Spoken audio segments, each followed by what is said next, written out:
Okay, so let me start off by saying thank you to the gentleman who preceded me. I had a very illustrious band of folks, four before me, in all respect to each of them. We have a pioneer from the industry that many of us have admired for a very long time. We have a gentleman who is a doctorate with so much learning with him, who has done such a marvelous job in his current role. We have another very big man with large and very big projects.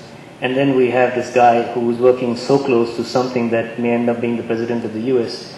I am only therefore thankful to Microsoft, as was shown by Jay in his presentation, of having moved off the center and moved a little bit to the side and made themselves a little bit more friendlier to people like me, and therefore I embrace them with open arms.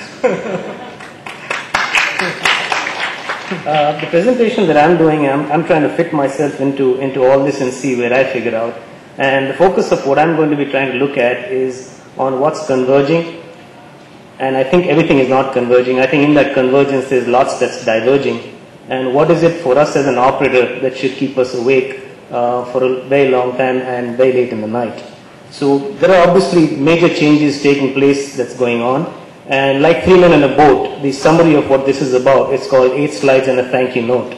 And that's what this presentation is about. It will focus on what I think on what is converging. So yes, it is true. The elements of what can be called converging, as many of these gentlemen have already talked about, goes as media is converging. So if there is media delivery from music, video, games, news or in any other format, we can see that that media experience and its consumption can run across divergent devices. We can see a convergence of distribution where the same device, which is meant for an original context as much as the WI Nintendo gaming board, is also therefore capable of using an Opera device for becoming an internet surfing device. In our realm as an operator, typically on broadband, for instance, is a prime and live example of convergence at the distribution level. And then there is convergence, which I'm not really sure whether it's convergence or whether it's divergence, because that's the blurring of roles of the reader and the publisher's power, and giving the publishing power in the hands of the individual. Rajesh on his slides showed the Neanderthal man finally becoming into this little slobby guy, somewhat looking like me, but fattish in his nature. There's one person who is missing in that slide, and that one person who is missing is a little trimmer guy. Because what we have is not a couch potato anymore. What we have is a guy who actually leans forward and he types URLs and he clicks on buttons and he leans into his machine. And probably you'll find that guy is a little bent over, maybe slobbish still, but still bent over.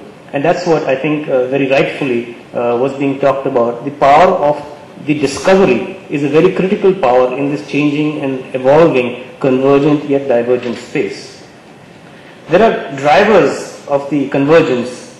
The principal driver would be convergence is bandwidth hungry. For many of us in our spaces as providers, it needs broad pipes with multiple access. It needs always on connectivity. It needs, and I think a very critical driving force, as Ajit has said, is Web 2.0 and the emergent models which will keep transforming our sense of what is convergence. Social networking herds. Andrew spoke this morning about his opinion on MySpace and Facebook, and these are silos into which these large herds have evolved and converged and made themselves available. There's the concept of mobiles everywhere, which is a very major and significant convergence tool. And then there is open source and interoperability. But I think at the bottom end of it, it's not all convergence, it's divergence. Because the social groups are actually divergent social groups. They exist in bonded relationships with each other, distinct and separate from other folks, and there are patterns now evolving on the open social networking models which allow the same thing to happen as it always existed, that hey, can I be friends with you? It doesn't matter if you're on Facebook or not, I just want to be friends with you and that's okay.